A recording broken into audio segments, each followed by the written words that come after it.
নমস্কার বন্ধুরা, RSNL cooking রুমে সবাইকে স্বাগত। আজকে রেসিপি হলো মিয়োনিজ আর ধনিয়া চাটনি।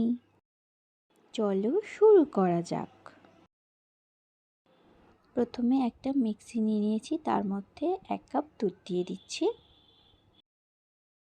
আর তাতে দিয়ে দিচ্ছি 1/2 কাপ রিফাইন্ড অয়েল। দিয়ে দিচ্ছি সামান্য পরিমাণ গোলমরিচের গুঁড়ো, দিয়ে দিচ্ছি সামান্য পরিমাণ নুন আর দিয়ে দিচ্ছি সামান্য পরিমাণ চিনি।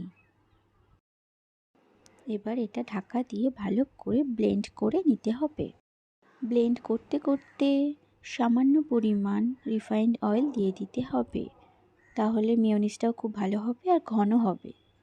তোমরা দেখতেই পাচ্ছ যে মিয়োনিজটা অনেক ঘন হয়ে এসেছে। এবার তাতে আরও সামান্য পরিমাণ তেল দিয়ে দিলাম আর দিয়ে দিচ্ছি সামান্য পরিমাণ ভিনিগার।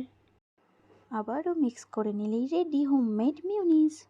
ধনিয়া চাটনি বানানোর জন্য প্রথমে মিক্সিতে ধনিয়া পাতা দিয়ে দিতে হবে। এবার 2টো রসুন, সামান্য আদার 1টা গোটা লঙ্কা দিয়ে মিক্স করে নিতে হবে ধনিয়া পাতার পেস্ট। এবার এই পেস্টে দিয়ে দিচ্ছি সামান্য পরিমাণ চিনি, দিচ্ছি স্বাদ অনুযায়ী নুন, দিয়ে দিচ্ছি 1/2 চামচ লেবুর রস। এবার সমস্ত উপকরণগুলোকে ভালো করে মিশিয়ে নিলেই রেডি ধনিয়ার চাটনি। তো বন্ধুরা, এটাই ছিল আজকের রেসিপি। তো বন্ধুরা, তোমাদের যদি ভিডিওটা ভালো লেগে থাকে তাহলে অবশ্যই লাইক করো, শেয়ার করো, আর আমার চ্যানেলের নতুন বন্ধু হয়ে থাকলে অবশ্যই সাবস্ক্রাইব করে দিও। আর সবার আগে ভিডিও পাওয়ার জন্য বেল আইকনটা প্রেস করে দিও। Thank you.